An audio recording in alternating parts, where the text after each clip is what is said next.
Welcome to the podcast, everybody. I'm Joe Gould. I'm here with Adam Winters. We're going to talk about Mortal Kombat from 1995, the best average video game movie of all time. Best average. What does that mean? It just means that I think we like it more than we should because of all the other bad stuff that came out. Well, it's the best of the 20th century. I think we can say that safely. Yeah. So Gene Siskel gave this a thumbs up. Good for him. And his quote is amazing. I love this. He did like it. He says a lot of fun, but he says, quote, "The only halfway decent video game turned into a movie I've seen." Wonder how many he had seen. Did he review Mario Brothers? I'm pretty sure he did. I would say he probably did Mario Brothers. I don't know about Double Dragon. No. Surely not. I don't know what he thought of Tron. It's not quite right, but he may not know the distinction. I don't know. It's not a bad movie, but I have a hard time calling it a good movie. Well, it's a fun movie. Considering 1995, I don't see how you could have gotten a realistic expectation for something better than this. No, I think if it had been rated R, it would have benefited as a movie, but it would not have necessarily benefited from the box office because the fans of this one would have had a hard time getting in those theaters back in the day. No streaming options. Yeah, the finishing moves here are not quite fantastic, with one exception, and even then, I don't suppose it was a finishing move. It was more of a one hit. Yeah, and part of them getting this movie to be PG-13 is that they could not have an on-screen human death. Well, they could have on-screen non-humans, but not humans. Was that Jobber in the palace of Shang Tsung? Was he not a human when he attacked Sub-Zero and got splattered with guts? Maybe his parts fell off screen. I'm not sure. Well, I mean, I read that after the fact, so they show him getting shattered, I'm pretty sure, on screen. I mean, to me, that's I think that should be more permissible than snapping somebody's neck, because that's a realistic violence, arguably imitatable, but freezing somebody mid-jump and having them smash into 1,000 pieces is not imitatable, so far as I know. Yeah, I think that what they should have done is just make Earthrealm distinct from Earth, and then none of these people could be humans, and you can just do what you want. Semantics. So, boy, that would have been brilliant. What do you think of the special effects? Are we defining special effects as mostly practical, or are we working visual effects into it with the early CGI? Let's throw all of it together. Yeah. Well, the visual effects are pretty bad, even for, I guess this would be called a decently budgeted 1995 movie. Reptile, in his non-human form, he's not good. I have warmed on Goro the more I've seen this movie. Goro, I think, is a mix of some kind of a practical suit and some CGI, but he's pretty good in this. I sat through Annihilation today just because I was bored, homesick. Annihilation, when it goes full CGI, it is horrendous, but Goro is done very well, all things considered, for this movie. Yeah, so this movie had a $20 million budget. To put a perspective on that, E2 had a $100 million budget. That was 3 years earlier, right? Yeah, I think so. Yeah. But I would say the effects of this movie are, about 20% quality of T2. It's to their benefit how they film it. They don't linger on one shot for too long. A lot of different camera angles in this to change it up. Yeah. My thought on Goro, maybe it's because we just watched Double Dragon, but I like to call him Goro Abobo. Bobo didn't look as good as Goro. No, I think Goro has a very Abobo-like head, though. If you cut off his ponytail. I wish the Abobo like Goro with 2 arms. Can you clarify to me, was Goro a hidden fight in the original game? Did you have to fulfill particular qualifications to fight him, or did you just have to get far enough in arcade mode and he's a sub-boss? I'm pretty sure he was the equivalent of Super Macho Man in Punch-Out! Now, you may have had to do something special to make him playable. I don't think any of the bosses were playable in the first game. I did read up on that a little bit. I'm a lot more knowledgeable about Street Fighter 2 than I am any of the Mortal Kombat games. I got runner-up in a Mortal Kombat local tournament. I was Liu Kang, and I tried to practice against all the opponents that I could using a variety of different games, and I did not prepare myself for Noob Saibot. I don't even remember what game he was introduced. And he goes vertically, up and down through the floor, and I had no answer for that, so that's why I got running up. But I will say this, in case this kid is listening, there was this kid there at the tournament who would just spam Sub-Zero and his freeze ray, if I was going to test him pretty good, I started out right away with the flying dragon kick of Liu Kang, and he did freeze me. Good for him. But I zoned my way in, and I just leg swept that little 12-year-old to death. And I trash talked that kid a little bit. How old were you at the time? I don't know. Not 12. You know what? That kid needed to learn a lesson, Mr. Spam-A-Lot. Noob Saibot spammed me a lot, but I couldn't do anything about that. So. He's a cheap character, what can you say? Yeah.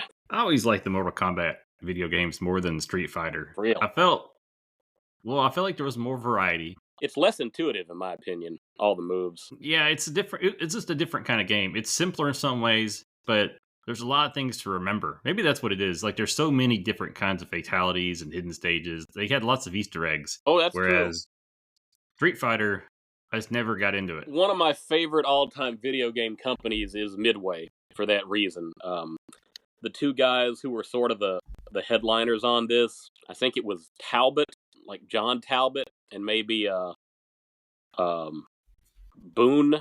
I forget who was, but Boone does the voice of Scorpion in this movie. That was a really nice touch. They got him to work into that. Yeah, so it's Ed Boon and John Tobias, or Tobias. Tobias, and those are the names they use to form Noob Saibot, named after the creators. But yes, it's the last name of both of them. But there are tons of little weird stuff that you could do, and I think the whole idea of it probably sold a ton of gaming magazines back in the day, trying to learn all this junk, then go play it either at home or in the arcade. Oh yeah, and just the mystery of, was Reptile a playable character? Did Noob Saibot, did he exist?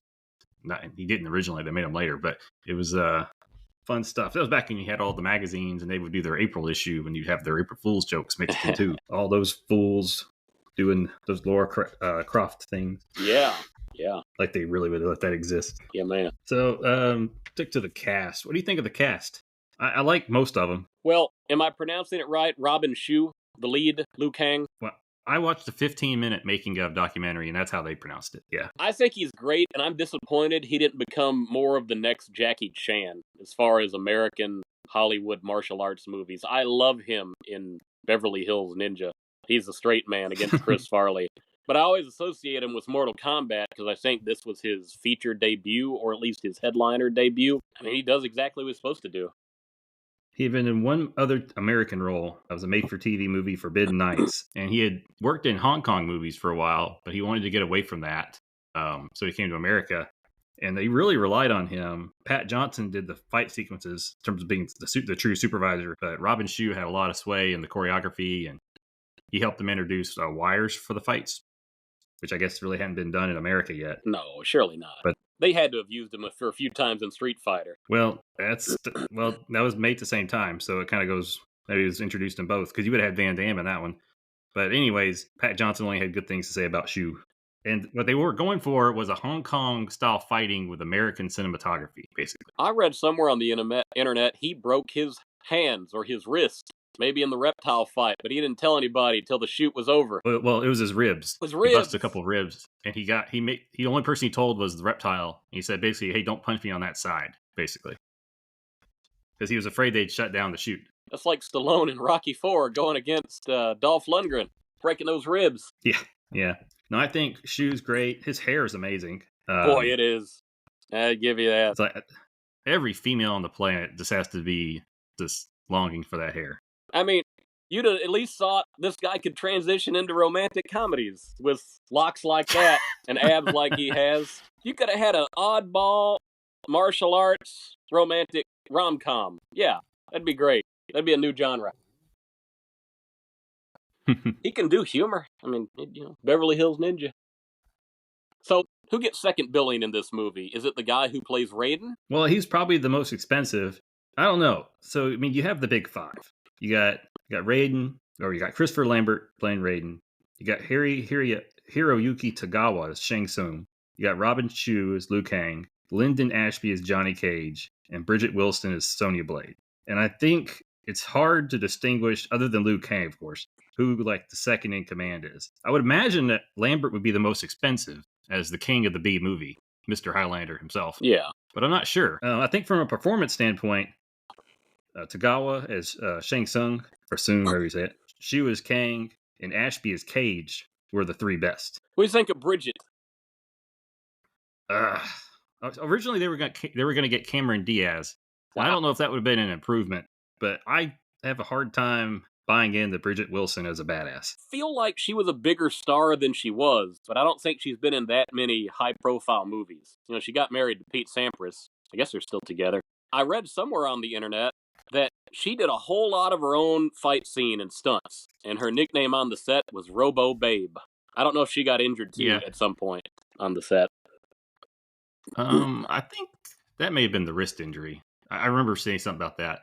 I guess she didn't get the role initially, and it was going to be Cameron Diaz. And then Bridget accepted a role in, I think it was an Adam Sandler movie. I can't remember which one. Oh.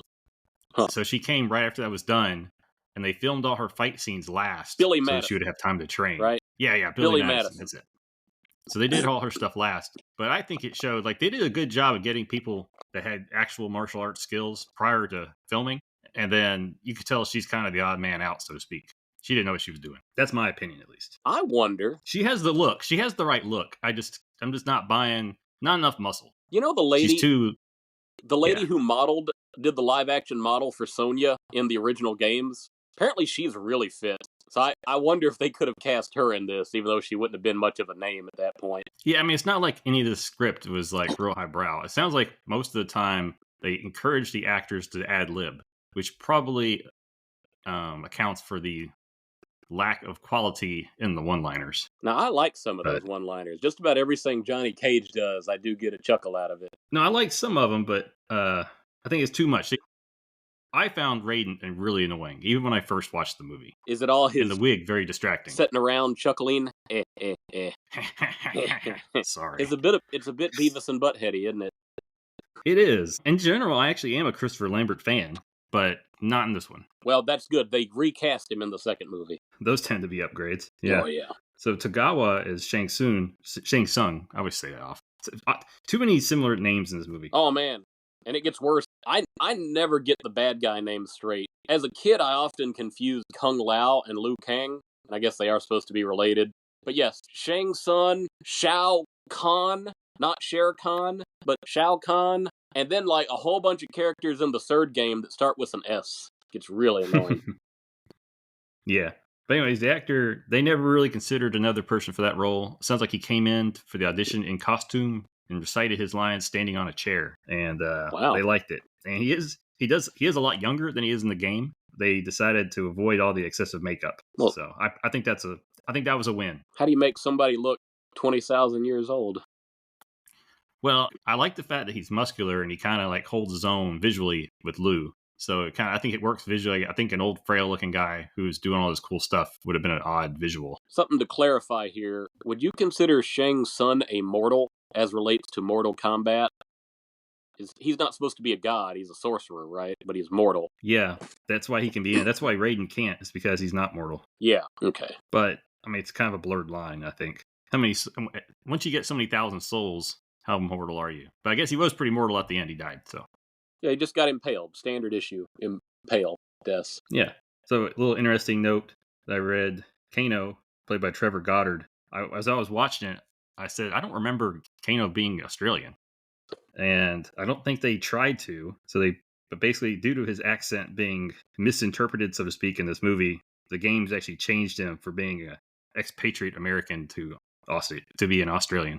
That's pretty good. As I recall, there are 12 different characters in this movie from the Mortal Kombat games. And I think 9 of them get introduced in the first 10 minutes. All of them, I think, are pretty well done. I don't feel like anybody gets shortchanged based upon what their motivation is supposed to be. Yeah, well, the plot or lack of plot, I think, helps. You know, this movie, it just gets going really pretty quick, and it just kind of leans into the tournament, and you don't really need a lot of plot or a lot of backstory. Yeah, what do you think of that whole... They do spend enough time with Liu Kang on the island. Cage is a thin character as it is anyway, so it's not like he needs a lot of backstory. But they set it up efficiently. Maybe that's the best way to say it. If I'm Johnny Cage, I feel like so long as I'm still getting paid to do the movie parts, I don't need to prove myself in a real tournament. That's kind of the way I look at it. But hey, that's Johnny Cage. Well, one little flaw in his thinking is he's doing this for the good press, right? There's no press. There's no publicity here. Nobody knows about this. Yeah, and the people that you beat die. Yeah, they can't live to tell about it. What do you think about that poor martyr? I think his name was Art.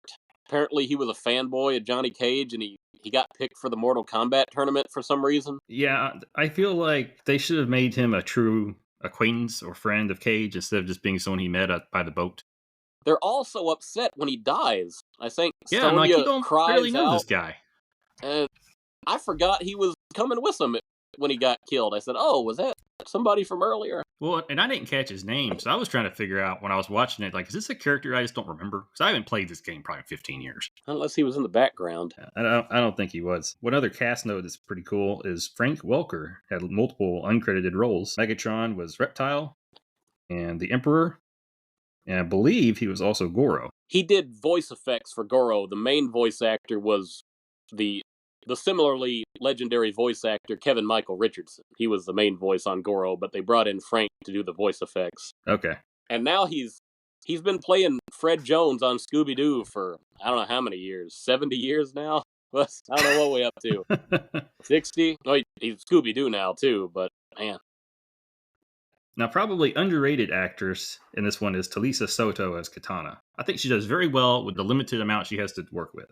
Did you understand her backstory? I mean, you can talk about the actress, but I was just thinking about the character. It's a little bit confusing, her identity. Oh, well, I didn't really remember the whole connection between the Emperor and Shang Tsung anyways. So, in my mind, I always want to consider Shang Tsung to be the Emperor.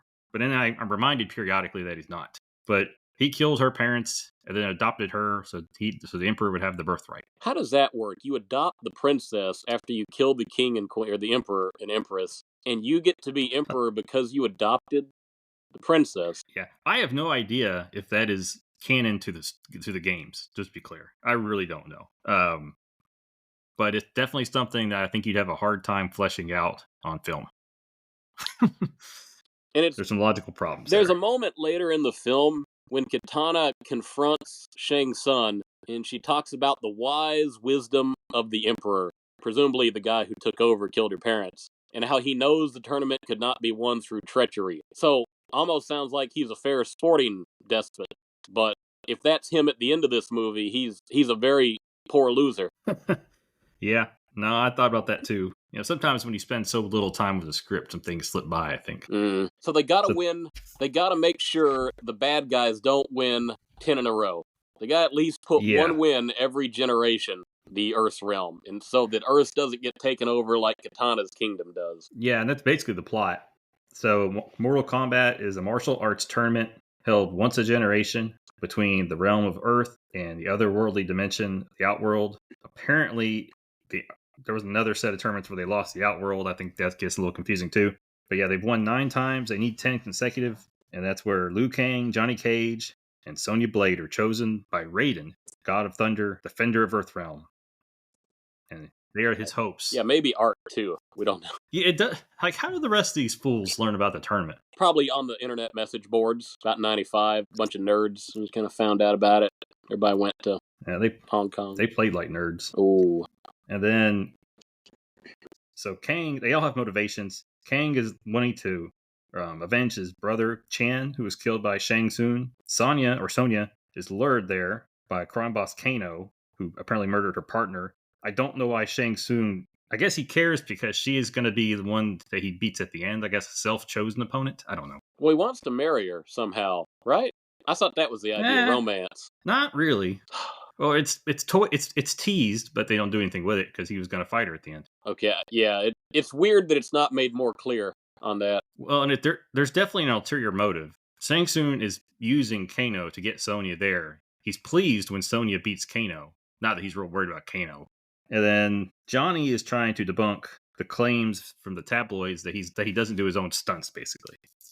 Big hairy deal. And that he's not a real fighter. Yeah, I know. So that's the 3 motivations, and they have to kind of work through their insecurities before they're prepared to fight Shang Tsung. This is according to Raiden. And of course, by the end, they do. It doesn't feel like much of a tournament. At some point, it just dissolves into people start picking their opponents. It's unclear how many rounds there are because they only show a few of the fights. But Sonya ends up killing Kano. Johnny takes out Scorpion. Yeah, I really like that fight. Best And scene then of the Luke movie. kills Sub-Zero. I think Sub-Zero's death is kind of cool. I saw on the documentary how they pulled that off, and they basically hooked this guy to a wire and flung him 20 feet across the room at about 100 miles an hour into a crash pad. It looked really painful. That set up to get them to the finals. But yeah, I think the Scorpion scene, like, the effects don't age amazing at this point, but really well done. I like them. Well, just the setting is so good. I assume they were using an actual set, some kind of a field, and then they go to a chamber. Well, so they decided what they wanted the scenes to look like, and then they went and looked for the place. And they found them all in Thailand, All right. which they had to get to by boat. They had to go with little canoes to Thailand. But they did show in the documentary like a picture of the forest. So the forest was real. They may have green screened it up a little bit.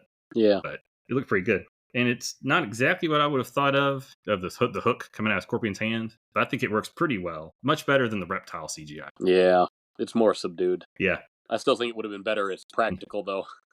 Not aside from coming out of the hand, just when they just focus on the face, would have been better practical. Yeah. Goro Bobo. I like his look. I like some of his stuff. I think the final where he falls off the mountain is a little underwhelming. The fight just doesn't last long enough. I also don't think crotch shot stuns were a thing in the games. Where you can just stun a guy by hitting him in the crotch.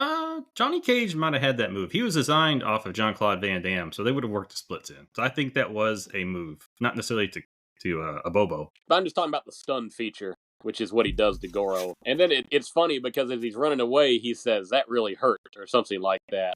Like even hitting him down there. Yeah. It's rough. You can see why he didn't sit there and punch or kick with him, even as he was standing around. Yeah, no, he had a plan. Cage wants to go fight Goro because Goro kills his buddy, his amazing best friend that he met a few hours earlier. Yeah. And Goro Bobo falls off a mountain, ultimately. Very anticlimactic. Yeah. Now, I will say they said Goro was $1 million. He had all those operators, but he was hard to work. He would break down frequently. And the actor could only really work for 2 minutes at a time due to lack of oxygen. It's like Bruce the Which Shark. does present problems. Yeah. But they said they cut down the screen time of Goro Bobo significantly from what was intended. But I felt like he did get a lot of screen time. Yeah. He's introduced fairly early. And he's the initial threat for a while, up until Johnny offs him. Yeah, I mean, he's not a fan of Kano, that's for sure. Yeah.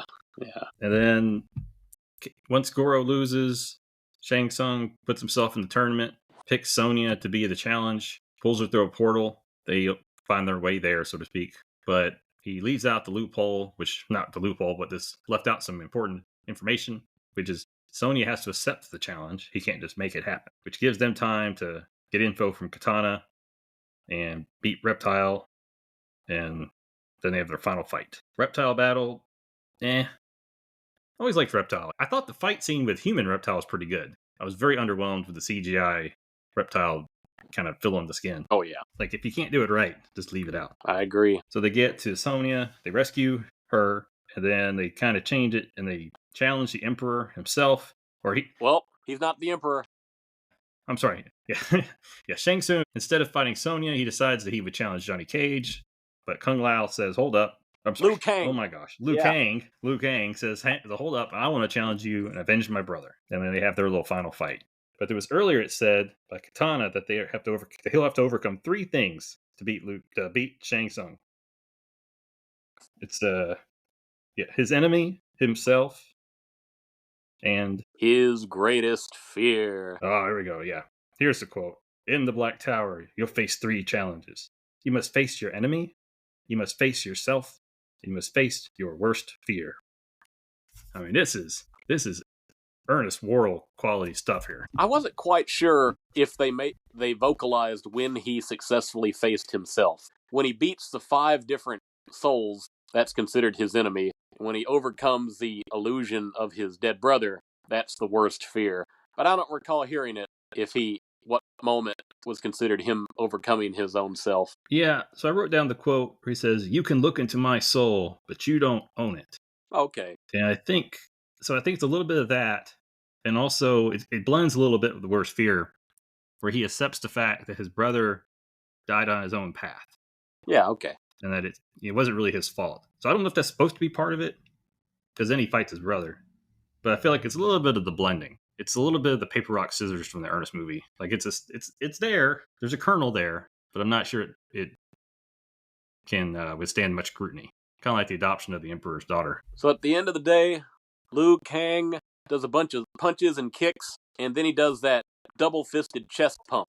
And in a little bit of a spark, which you're not sure if it's supposed to be a fireball, he sends Shang Tsung onto the spikes on the Mortal Kombat logo. Yes. And I think it is supposed to be a fireball, but it looks more of like an electric spark. I think I agree. I think I Power punch. called it electric fireball. Yeah, it's an electric stove, not a gas stove. All right. And takes him out. And that's the only time you get supernatural abilities from a human character in this movie.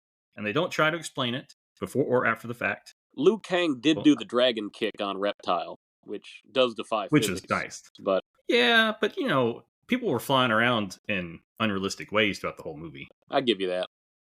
Especially the way it would fall. Now, I will say in defense of Liu Kang, a lot of his practical effects were actually very practical. He could kick himself on a wall and flip over. He did kick off the wall, and then turn that into a drop kick on the other people. He did some cool flips, which probably did incorporate some trampolines. You never know, but no CGI on the flips. A few wires. No, that guy was ready for prime time. Yeah, and then Sung dies, and all the thousands of the spirits come out of him, and his Kang's brother hangs out for a few minutes to give his bro a prep talk, and then he floats away again. And then after that, you kind of have the wrap-up scene where all the Earth Warriors, they go back to, it looks like Liu Kang's little village. They're having some kind of victory celebration at the Shaolin Temple, and Raiden's with them. But then the Emperor appears, declares he's come for the heroes' souls. Galactus has arrived. Yeah. And then, like in every video game movie from the 90s, they strike a pose. It's not the greatest pose, but I think the Street Fighter end movie pose is better, but I guess it's okay. The Street Fighter one's nice because I find the Street Fighter one funny because none of the actors had ever played the game, had no idea what was going on, but they had to learn this funny pose, like with Guile combing his hair. But yeah, in theory, the Mortal Kombat poses should be better because they were live action style to start with. Yeah, it's true. And then there's no after credit, which is a little surprising. What would you have put after the credits? I don't know, but I don't think they waited long to start on the next movie. Whether people liked it critically or not, I think they knew it was going to make money. So the sequel is going to happen. So the real star of this movie is the little song that went by the name of Techno Syndrome, which eventually became known popularly as the Mortal Kombat theme. No, it's nice. I didn't remember it being so techno back in the day, but it definitely is. Like it seems very out of place for 1995, but it works for the movie. When it's taken inspiration from the game, and I think that song predates the movie by a year or two. There's a little variation of it on the commercial for when Mortal Kombat first came to home consoles. It's not quite the same, but it might have been adapted. But yeah, they know they got a good hit, and they play it right at the beginning, right when the New Line logo's going on. They play it right as they roll the credits, and I think they play it twice in the movie. Then there's a very similar sounding little techno riff when Kang fights Reptile. Okay, yeah. No, the soundtrack was popular. It went platinum. I think it was in the top 10 of the Billboard 200 back when that mattered. So one area this movie is definitely lacked in is quality releases in terms of Blu-ray, DVD, that kind of thing. We find it. Blame Warner Brothers. It's so bad that on the Wikipedia page, it doesn't even have a section for it. That tells you all you need to know. So it originally came out in VHS. It was full screen and widescreen editions, but I don't think the widescreen was a true widescreen. It had a Laserdisc, which did have audio commentary by Kazanov and Savich, but that has never been released again, that audio commentary. You got a DVD release in 97 and a 2007 double feature, but they just claimed to be widescreen. They weren't really. You got a Blu-ray in 2011, which adds The Journey Begins. I think that was an animated sequel or something like that. Maybe. And a game trailer as the only special features. It's shown on TV, obviously, and you can get it for streaming now, but I think the DVD's out of print. I think everything's out of print, basically. Which seems weird because they just did the reboot, so you would think they'd want to capitalize on the 95 movie. Yeah, it's really barren of special features. It's a shame about that Laserdisc commentary, since they carried it over from the Street Fighter Laserdisc. They didn't do the same for Mortal Kombat. Yeah, and they released, and again, I don't know if the title was the right one. Let me see. I have another tab. So The Journey Begins was released in April of 95. It actually came out before this movie, and it kind of showed some of the backstory, but it included a 15-minute documentary on the making of, which I found out on YouTube. But that's the only behind the scenes stuff I could find, which is it's just amazing that between 95 and 2025 that like nothing of quality has been produced. All the actors are still around. Yeah. Relatively healthy. Like, come on. Blame Warner Brothers. But yeah. So Mortal Kombat Annihilation came out a few years later. It was not as good. But we're going to review that next week. Yeah, I think so. So I guess you could rate this off of how many fatalities? About Johnny Cage. Suitcases? Suitcases, yeah. I was disappointed when he was carrying all the suitcases up the steps and he dropping them. They didn't make a callback to Liu Kang. Probably should have carried his suitcases. That could have been an opportunity for a funny quip, but they didn't take it.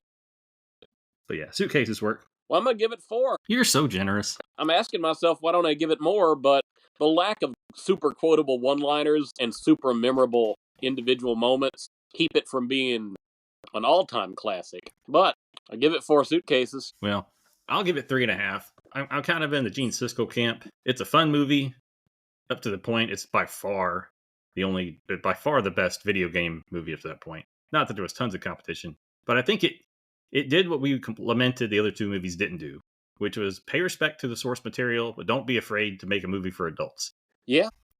They obviously wanted to keep it PG-13 and not R, so it lost a little bit of its edge, especially compared to what the IP is. But, I can live with that. But I would like to see more fatalities, so to speak, in those fights. Even if we didn't really see the fight, even if you just show the fatality. Like, show Scorpion torching stuff. Or, I guess they didn't want to give away the reveal. But, do some things like that. It was really fun with Shang Tsung playing the role of the disembodied Mortal Kombat announcer voice. Every time the fight would end, he'd call it. Yeah. I will say, we don't have to dwell on this. I found a little bit of inconsistency as to like when he would steal a soul after a fight. Yeah, and he would take the soul from some of the dead fighters too, even though they were dead. Yeah. I don't know about that, but other than that, it's a good movie. 3.5 suitcases. One got busted open at the airport, lost all the luggage. You just got the shell. Yeah, or eaten by reptile on the boat.